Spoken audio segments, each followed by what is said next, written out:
Minha amiga e meu amigo, eu falo aqui da cidade de Santa Leopoldina, estado do Espírito Santo. O Brasil inteiro acompanhou no decorrer dessa semana a operação realizada na Baixada Santista pela Polícia Militar do estado de São Paulo, motivada pelo fato de que uma guarnição da rota, quando patrulhava a Baixada Santista, mais precisamente a região do Guarujá, bandidos, membros do crime organizado, dispararam contra a guarnição, vindo a ferir um policial e provocar o óbito de outro, soldado Patrick Bastos Reis, 30 anos, casado, pai de um garoto de 3 aninhos de idade. Tinha pouco mais de 5 anos de polícia. Um menino tinha idade para ser o meu filho. Motivado pela essa agressão à guarnição da Polícia Militar, que também é uma agressão ao Estado, tendo em vista que aquela guarnição estava ali atuando em nome do Estado, corretamente, acertadamente, fazendo valer a lei e o seu papel, o comando da Polícia Militar do Estado de São Paulo fez esta operação. Ao entrar na comunidade onde aconteceu o fato, para prender os autores da agressão, as guarnições foram recebidas com tiros pelos bandidos que ali estavam.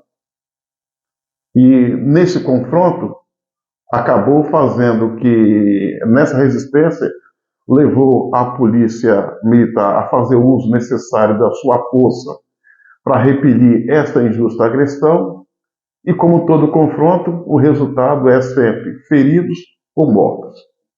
E o que ocorreu ao longo desses dias de conflito foi uma soma de 16 bandidos mortos, outros 150 presos, entre flagrantes, foragidos, muitas armas apreendidas, quase meia tonelada de drogas, enfim.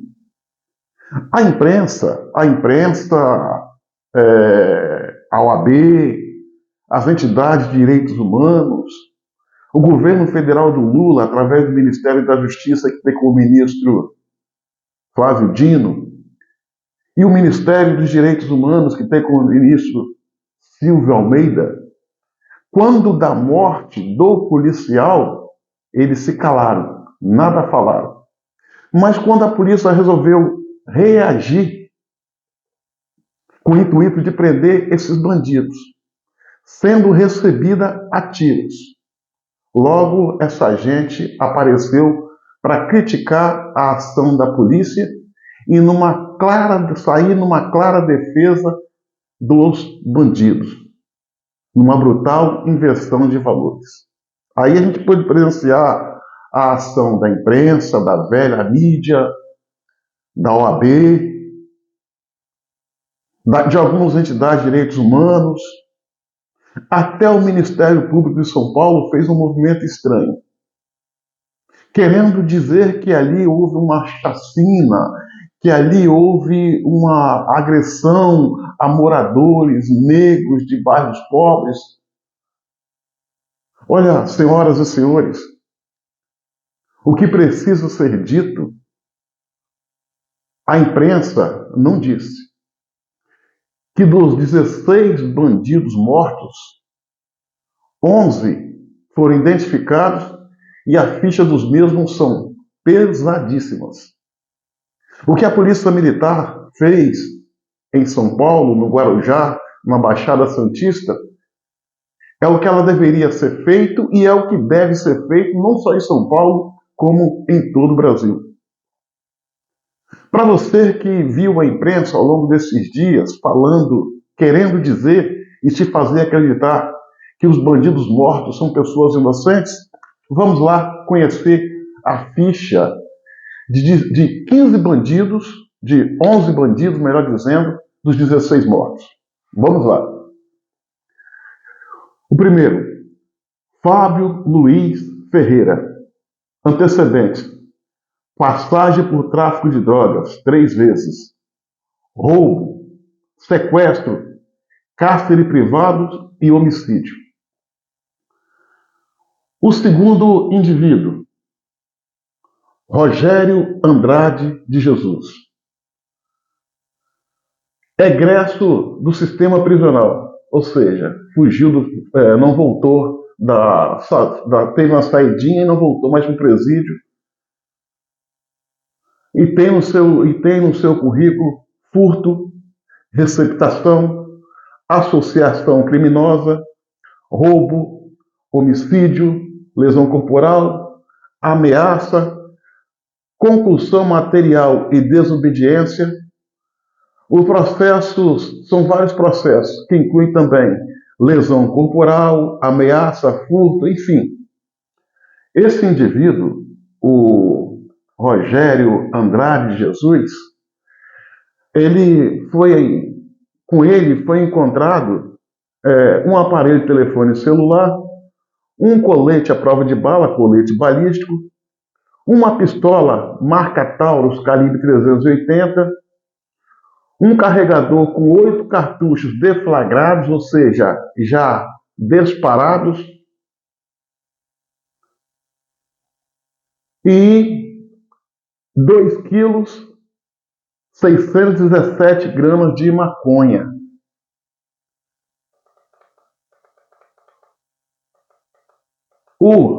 Tem um outro elemento aqui, desconhecido, não tem a qualificação dele.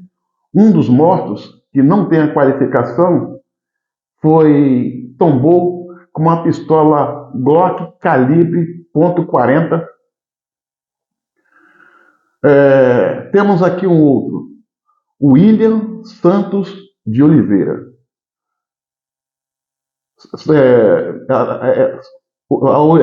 A origem dele é do sistema prisional, ou seja, saiu e não voltou mais.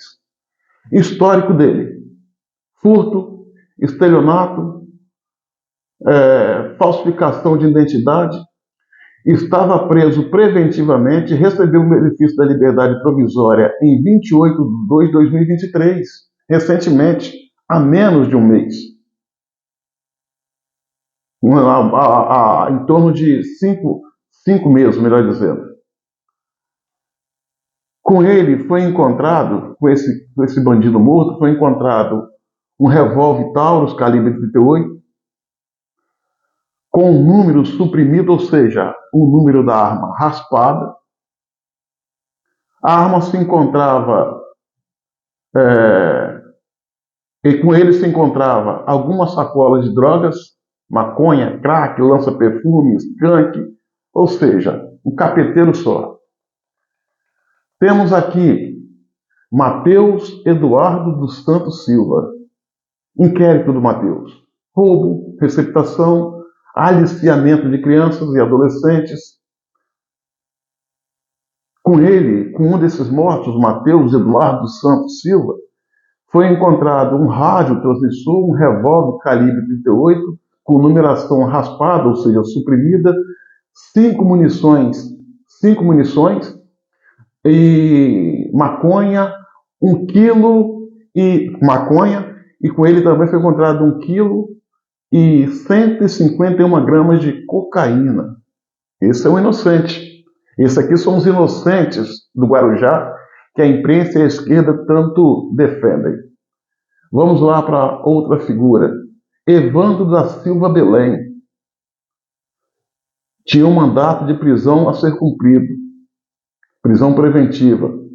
Com esse bandido morto, Evandro da Silva Belém, foi encontrada uma pistola Taurus calibre 32 com número suprimido, raspado, para não ter identificação. Vamos a outra aqui. Jefferson Júnior Ramos Diego. Antecedentes: fraude. Com esse morto, foi encontrado uma pistola .40, carregador com 8 cartuchos deflagrados, ou seja, já tinham sido disparados. Uma pistola calibre 9mm, com um carregador com 16 cartuchos, e tinha com ele 1 quilo e 176 gramas de maconha, 390 gramas de cocaína, 123 gramas de crack. Esses são os inocentes. Moacir da Silva Júnior, esse eu já li. Vamos lá para outro agora. Não, Moacir da Silva Júnior não li ainda. Moacir da Silva Júnior, tinha um mandato de prisão a ser cumprido. Condenação por roubo, 2 condenações por roubo. Progrediu ao regime aberto, ao invés de fazer uso do seu regime aberto, buscando como oportunidade para recomeçar a vida, saiu, adentrou o crime. E esse vagabundo, ele tombou com um revólver e uma faca. Temos aqui também Dimas Francisco Ferreira Silva, egresso do sistema prisional. Saiu no 16 de 1 de 2023, há 6 meses atrás, e o inquérito contra o Dimas Francisco Ferreira Cruz se trata de roubo, ameaça e concurso material. Temos aqui Cleito Barbosa Moura, um dos bandidos mortos, egresso do sistema prisional também. Ele saiu em 9/10/2020. Inquérito dele, tráfico. Com ele foi encontrado uma balança, 2 aparelhos de telefone celular, um rádio de comunicação, uma pistola Taurus .40, um carregador com 12 cartuchos íntegros, 1,3 kg de cocaína e 3.165 pedras de crack. O último, Douglas da Conceição Jacom, acusado de roubo. Com ele foi apreendido 95 gramas de crack, 1,467 gramas de maconha, 649 gramas de cocaína, 12 gramas de ice e uma pistola calibre .40. São os mortos. Esse, minha amiga e meus amigos, são os bandidos mortos em confronto com a polícia, que eles querem fazer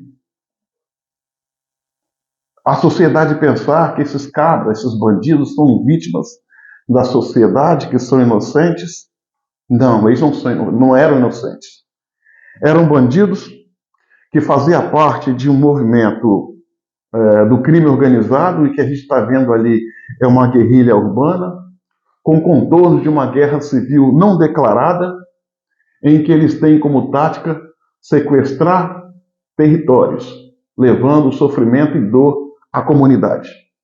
Então, senhoras e senhores, e sempre a esquerda, eles não conseguem fazer um trabalho isento, eles não conseguem fazer uma análise precisa da situação, mesmo sabendo da verdade, eles tentam levar a coisa para um lado da militância, da baixaria, distorcer a verdade. Olha a Rede Globo, até uma jornalista implantada na comunidade para tentar pegar uma ação irregular da polícia, a Rede Globo implantou. Talvez ela vá usar o programa Fantástico dessa noite para fazer uma matéria especial distorcendo a verdade dos fatos, querendo classificar esse acontecimento como se fosse uma chacina, quando na verdade não é. É uma ação necessária, tomada pelo governo de São Paulo, que deveria ser tomada como exemplo por todos os governadores do país.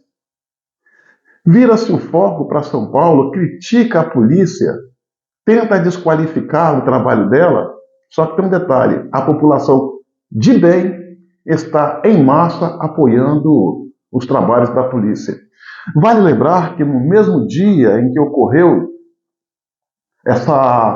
esse confronto em São Paulo, que culminou com 16 bandidos mortos, no Rio também aconteceu uma operação. onde teve 10 bandidos mortos. Na Bahia teve uma operação, no mesmo dia, que culminou com 19 bandidos mortos.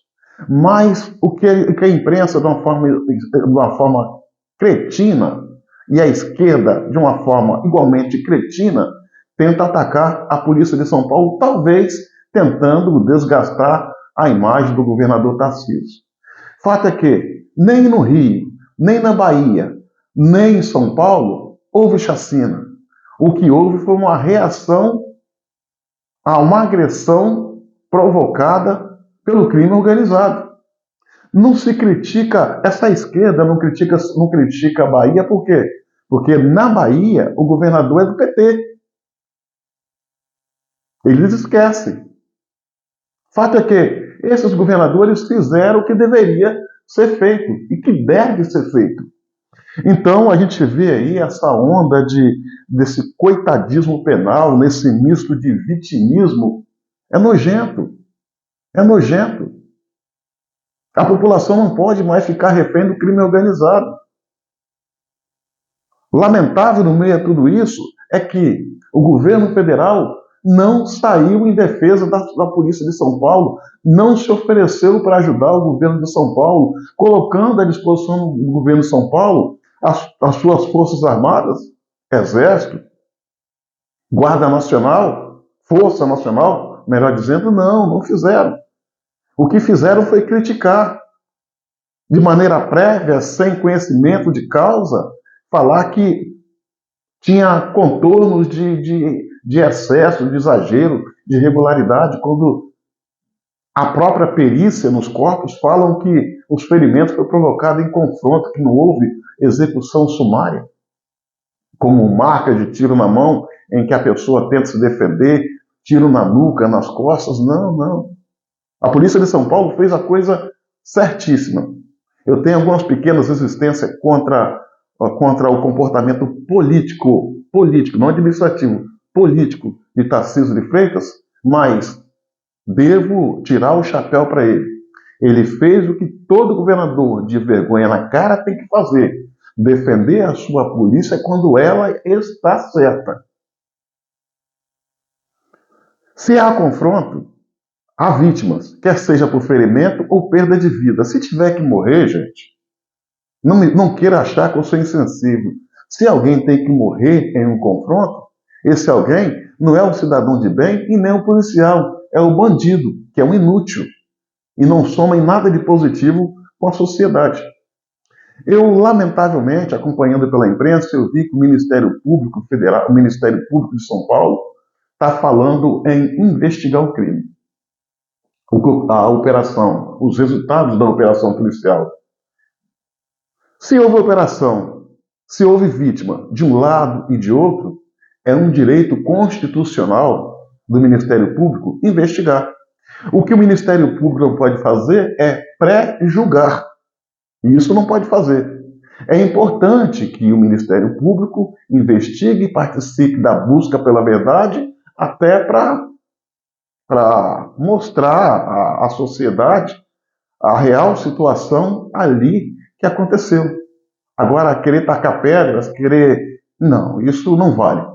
Eu até, na minha humildade, para finalizar, eu queria fazer uma sugestão ao Ministério Público de São Paulo e que vale para o Ministério Público de todos os estados brasileiros. Toda vez que tiver, a investigação é válida, é importante e constitucional. Toda vez que as polícias, quer seja ela militar, civil, penal, for fazer uma mega operação, em especial de combate ao crime organizado, em que tem que adentrar em áreas conflagradas, áreas de risco, eu recomendo, humildemente, que o procurador-chefe do Ministério Público possa escalar 2, 3, 4, o número que se fizer necessário de promotores para ir junto com a operação, não atrás, e na frente ou ao lado dos policiais, com seus ternos e gravatas, munidos de prancheta para fazer as suas anotações, para que eles possam ver em tempo real, ali, tete a tete, no calor do momento, se a polícia está trabalhando certo ou errado. se ela está cometendo deslize, desvio de conduta ou não. Senhores procuradores dos Ministérios Públicos de todo o Estado, façam isso. Mande os seus promotores acompanhar os policiais na frente de batalha. Só assim eles vão ter o poder de medir, fazer um raio-x da real situação num campo de batalha, podendo até assim facilitar o seu trabalho. De terno, vão de terno, plancheta para anotação, na linha de frente ou ao lado do policial. Minha amiga e meu amigo, curta, comente, compartilhe esse vídeo ao máximo, se inscreva no meu canal no YouTube, Cabo Elson.